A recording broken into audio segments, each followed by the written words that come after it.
Күйеуім жоқ. Бүгін де түнгі дәрігерлік кезекшілікке кетті. Балалар бөлмесінде ұйықтап қалды. Үйдің іші тым-тырыс. Құлағым өз жүрегімнің дүрсілін ғана естиді. Мен диванға қисайып отырдым. Денем шаршағанмен ішімде бір бос кеңістік бар. Жылулық жетіспейді. Сол сәтте ол келді. Балалар үйірмеден қайтып ұйықтап қалған. Біз екеуміз ғана қалдық.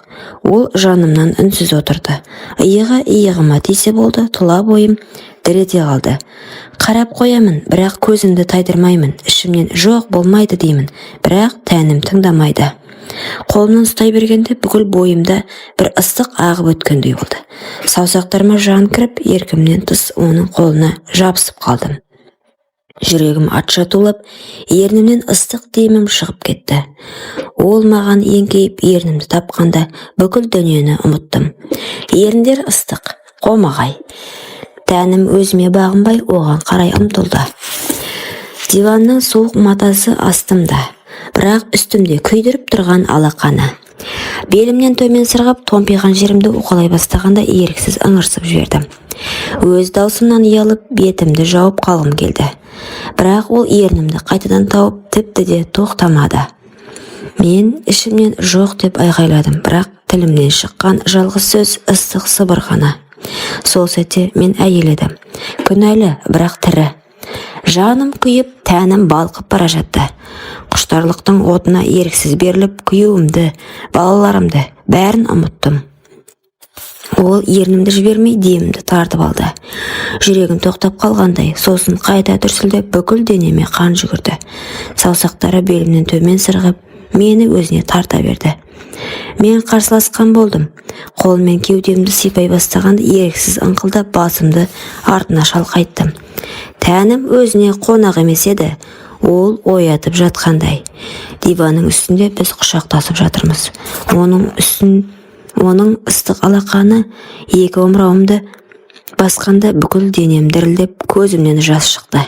Бірақ ол жас өкініш емес, ләззаттың жасы еді. Тоқтайық дедім сыбырлап, бірақ даусымның дірілі тоқтат емес, жалғастыр дегенде шығып кетті. Ол көзіме қарады да ернін қайта басты. Киімнің ілгектері бірінен соң бір босай бастады. Өмірімде ешкім маған мұндай ашкөздікпен, мұндай құмарлықпен қарамаған. Сол сәтте мен әйел едім, ана емес, жар емес, тек құштарлықтың құлы болдым. Диванның тарлығы бізді тоқтата алмады. Ол денемді емденіп, мені тұтасымен өзіне алды. Ыстық демі құлағымды күйдірді. Ал мен өзімнің сыбырлаған үндерімді ұялсам да тоқтай алмадым. Құмарлықтың шыңына шыққан кезде мен күйеуімді мүлдем ұмыттым. Балаларымды да жылдар бойы жиналған жалғыздығымның күйігі сол сәтте лаулап жанып түтінге айналғандай еді. Күнә екенін біліп тұрдым, бірақ тәнім сол күнәні тілеп тұрғанын мойындай алмай тұра алмадым. Бір реттен кейін тоқтаймыз деп ойладым, бірақ олай болмады. Ол мені күн сайын істеді, ал мен өзімді тоқтата алмадым. Балаларды үйірмеге апарып салған сайын, екеуміз жолдан бұрылып оған баратынмын. Әр кездесуге тәнім одан сайын құштарлана түсті. Әр жанасуымды, тыйымды бұзғанымды білсем де одан айырыла алмадым. Біз қонақ үйге де бармадық. Көбіне менің үйім бос болғанда кездестік. Диванда, ас үйде, тіпті балалар бөлмесінің есігі жабық тұрғанда да бәрі біздің күнәміздің куәсі болды. Ол құшақтаған сайын мен әйел екенін сезіндім.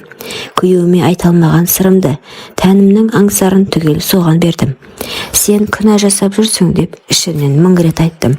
Бірақ тәнім тыңдамады. Ол денемнің әр бұрышын зерттеген сайын өзімді ұмытып кеттім. Жігіттің дауысы құлағымда, ал қолдары жан дүниемді отқа орап алғандай. Бір сәттерде мен тоқтап қалам. Жоқ, бұл дұрыс емес, балаларым бар, күйеуім бар деймін. Бірақ ол мені құшақтап, мойныма ыстық демін үрлегенде бар уәжім өшіп қалады. Жарты жыл бойы осылай кездестік. Күйеуім түнімен ауруханада, балалар әжесінде, немесе ұйқыда. Ал мен құмарлыққа беріліп күн сайын тереңдей түстім. Әр түннен кейін жүрегімде өксік қалады. Бірақ денем қайтадан оны іздеп тұратын. Мен күнәлі әйел едім, бірақ сол күнәні сүйдім. Жарты жыл өшіп өтті. Біз әлі де кездесіп жүрдік. Әрбір түннен кейін жүрегімде өксік қалса да тәнім оны аңсай берді. Күйеуім жұмыстан шаршап келіп, көзін іліп үлгергенше, мен ойша басқа ердің құшағында жататынмын. Кейде айнаға қарап тұрып, өзімді талмай қалам. Баяғы момын әйел жоқ, көзімнің оты өзгерген, ернім әрдайым ісінген. Сезімнің ізі бетімнен байқалатын. Бір күні күйеуім ерте келді. Әдетте түн ортасында кіретін ол, сол жолы кешкісін есіктен аттады. Мен сасып қалдым. Үстімде әлі оның құшағының иісі бар еді. Қайда барып келдің, деді күйеуім.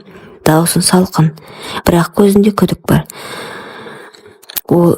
Бірақ мен оның үнсіздігінен бәрін ұқтым. Бұрынғыдай сенім жоқ, оның көзқарасы өзгерген екен. Түнде төсекте ол арқасымен маған қарады. Ал мен көзім жұмулы күйі басқа ердің қолын аңсап жаттым. Жүрегімде қорқыныш пен құмарлық қатар өртеніп жатты. Бір жағынан күйеуім біліп қояма деп дірілдеймін, екінші жағынан ертең тағы да кездесуді аңсаймын. Мен екі әлемнің ортасында қалдым. Бірі адал күйеуім мен балаларым, екіншісі күнәлі құштарлыққа толы жасырын әлемім. Қайсысын таңдауға тиіспін, бірақ шындығында таңдау жасап үлгермей құмарлықтың жолына қайта түсіп кетіп жүрдім. Күндер жылжып өтті. Мен күйеуімнің көзқарасынан соқтықты анық сезетінмін. Үйде үнсіздік басым еді. Ол жұмысқа кетеді, түнде қалады, кейде мүлдем қонбайды. Бірақ ішінен бірдеңені біліп жүргенін сезетінмін. Сол бір қаралы кешті әлі ұмытпаймын. Мен әдеттегідей балаларды үйірмеден алып келемін деп сылтаумен шығып кеттім. Ал шындығында оны сол құмарлы ерді тағы да құшақтауға асығып бара жаттым. Бөлменің іші қап-қараңғы, біз екеуміз диванға құлап түстік. Оның ыстық қолы барлық денемді шарлап, ыңырсыған даусым естіліп жатты. Мен тағы да өзімді ұмытып, күнәлі рахаттың тұңғиығына батып бара жатқандаймын. Дәл сол сәтте есік сарт етіп ашылды. Жүрегім тоқтап қалғандай болды. Есікте күйеуім. Ақ халаты иығында, көзі қызарып кеткен. Ол үнсіз тұрды, бізді көрді. Мен жалаңаш қалпымда қалшиып қатып қалдым. Ал жанымдағы ер орнымнан атып тұрып, іш киімін іліп қаша жөнелді. Осы уақытқа дейін сені адам деп ойлап жүредім, деп күйеуімнің даусы үзіліп. Сөйтсем, сен мал екенсің ғой. Мен тізерлеп, кешір, балаларың үшін, отбасымыз үшін деп жыладым. Ол ұзақ үнсіз тұрды да терең күрсініп, балаларымды толық отбасында өсіргім келеді. Менің тағдырымды бастарынан кешіргенін қаламаймын, деді. Осылайша ол мені кешірді, бірақ оның жанары бұрынғыдай емес еді. Сенім бір жола өлген, ал мен тоқтай алмадым. Құмарлыққа қайтадан құладым. Күйеуім мені кешіргендей болды, бірақ ол кешірімнің ішінде сенім жоқ еді. Үйіміздің іші мұздай үнсіздікке толды. Мен болсам жасырын қолымды жалғастыра бердім. Ол ердің құшағы мені қайтадан шақырып тұратын. Әр кездесуден сайын жүрегім қағайырылып, бірақ денем бәрін ұмыттырып жіберетін. Бір күні күйеуім іштей күйікке, ішімдікке жүйір болды. Қолындағы суық қаруын ұстап тұрып, көздері қызарып кеткенін көрген бар. Сол күйінде ол бір науқасқа ота жасады, бірақ қол дірілдеп бәрін білдірді. Сараптама оның қолын қанынан арақтапты. Ақ халатты абыройы бірақ сәтте құлады. Сот залында үкім оқылғанда мен жерге кіріп кеткендей болдым. 7 жыл, деді судья. Сол сәтте күйеуім артына бұрылып маған қарады. Көзінде сен үшін бәрін жоғалттым деген үнсіз айқай тұрды. Мен жылап тұрдым, бірақ ол көз жасымды көргісі де келмей кісенделіп әкетті. Ал мен сол баяғы отбасылы ердің құшағына қайта бардым. Оның әйелі бар екеніне қарамастан мені тоқтататын күш қалмады. Уақыт өте мен одан 3 бала тудым. Бірақ бақыт жоқ, бақыт мені таппады. Жаңа күйеуім қол көтеретінді шығарды. Қайғы мен қорлықта толы күндерім басталды. Балаларымды көз түрткі болмасын деп нағашы әжесіне беруге мәжбүр болдым. Кейде терезенің алдына отырып ойға шомам. Сол баяғы момын хирург күйеуімді аңсаймын. Егер сол түнде мен басқа жолды таңдағанымда, мүмкін бәрі басқаша болар ма еді? Жаңа күйеуім алғашында құмарлы, тәтті сөздер айтатын. Мен өзімді бір сәтке болса да бақыт таптым деп сендіргім келетін. Бірақ уақыт өте келе бәрі өзгерді. Ол ашуланса жұдырығын көтеретін болды.